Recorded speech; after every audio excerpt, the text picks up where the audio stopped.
জমে উঠেছে রাজ্যের 2026 বিধানসভা নির্বাচন। এবারের নির্বাচনে জাতীয় কংগ্রেস এককভাবে নির্বাচনে লড়ছে।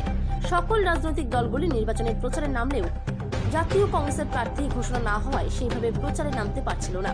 রবিবার জাতীয় কংগ্রেসের রাজ্যের বিধানসভা আসনের প্রার্থী ঘোষণা করে, আর কালিয়াগঞ্জ বিধানসভার জাতীয় কংগ্রেস প্রার্থী হিসেবে নাম ঘোষণা হলো। কালিয়াগঞ্জের ব্লক যুব কংগ্রেসের সভাপতি গিরিধারী প্রামাণিকের নাম ঘোষণা হতেই রবিবার রাতে কালিয়াগঞ্জ শহর কংগ্রেস কার্যালয়ে ফুলের তোড়া ও উত্তরীয় পরিয়ে শুভেচ্ছা জানান কংগ্রেস কর্মীরা।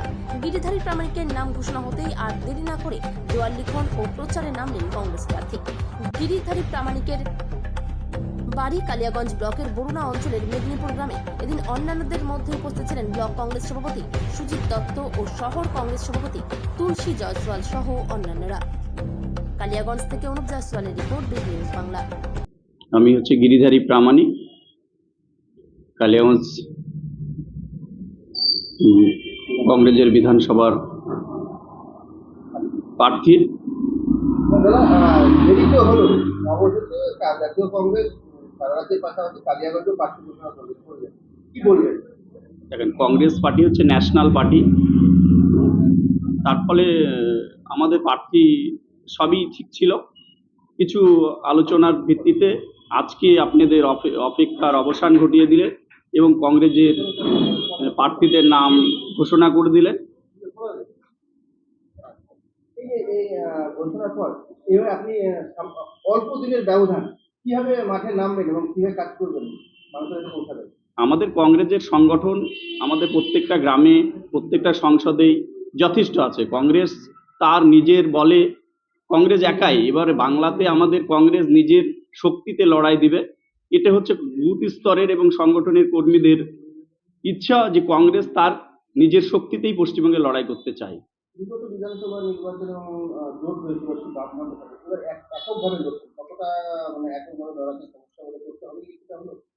কংগ্রেস কর্মীদের ইচ্ছে বাংলায় যে কংগ্রেস নিজের শক্তিতেই লড়াই করতে চায়। সব জায়গায় শোনা যাচ্ছে যে মূলত লড়াই হবে তৃণমূল ও বিজেপির মধ্যে। আপনারা কতটা মাঠে নামতে পারবেন বা কতটা এগিয়ে যেতে পারবেন বলে মনে করছেন? কালিয়াগঞ্জে কংগ্রেস হচ্ছে ঘুমন্ত আগ্নেয়গিরি। কংগ্রেস যে কোনো মুহূর্তেই কালিয়াগঞ্জ তার শক্তি ফিরে পেতে পারে। আপনাদের সবার মনে আছে কালিয়াগঞ্জ চিরদিনই কংগ্রেসের শক্ত ঘাঁটি। সাময়িক অবক্ষয় ঘটলেও কংগ্রেস যে কোনো মুহূর্তে তার পূর্বের শক্তি ফিরিয়ে আনতে পারে। আমাদের প্রাক্তন কেন্দ্রীয় মন্ত্রী প্রিয়রঞ্জন দাসবংশী, দীপা দাসবংশী আপনার প্রচারে আসবেন কালিয়াগঞ্জে? কালিয়াগঞ্জে দীপা দাসমুন্সি বরাবরই আসেন কংগ্রেস প্রার্থী। আমরা আশা করব এবং উনি আসেন কংগ্রেসকে শক্তিশালী করার জন্য, সবসময় আমাদের পাশে এবং সহযোগিতা করে এবং প্রচারেও আসবেন। কেমন লাগছে আপনাদের নাম প্রার্থী ঘোষণা হওয়ার পরে? খুশি লাগছে। আমি একটা সাধারণত ঘরের ছেলে, কালিয়াগঞ্জ যুব কংগ্রেসের দায়িত্বে ছিলাম, সেখান থেকে আমাকে কংগ্রেস প্রার্থী হিসাবে নমিনেট করার জন্য আমি তো ভীষণ খুশি এবং আমাকে যে দল দায়িত্ব দিল সেই দায়িত্ব আমি যথাযথভাবে পালন করতে পারি, এইটুকুই আমি আমার সংগঠনের কাছে এবং আমার যতটুকু ক্ষমতা আছে সেইটাতে আমি সহযোগিতা করব যাতে কংগ্রেসকে শক্তিশালী করা যায়।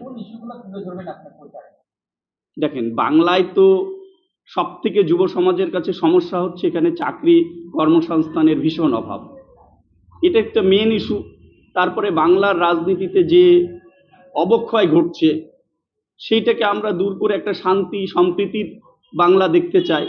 এই ইস্যুগুলোই আমরা আগামী বিধানসভার প্রচারে নিয়ে যাব। বিধানসভা বিশেষ করে হলো সাম্প্রদায়িক বিষয় উঠে আসছে যে তৃণমূল ও বিজেপির কাছে, সেই ক্ষেত্রে আপনাদের কিভাবে মানুষের কাছে পৌঁছাবেন? কংগ্রেসের লড়াই হচ্ছে এইখানেই। কংগ্রেস হচ্ছে ভারতবর্ষের ঐক্যের প্রতীক। সমস্ত জাতি ধর্ম মানুষদের নিয়ে কংগ্রেস তার মূল লক্ষ্যে পৌঁছাবে। এই তো হচ্ছে কংগ্রেসের আমাদের মূল লড়াই। সেই লড়াইয়ের কাণ্ডারি রাহুল গান্ধী আমাদের সে পথ দেখিয়ে দিয়েছেন। কংগ্রেস সেই শান্তির পথেই আগামী দিনে লড়াই করবে, মানুষের পাশে যাবে।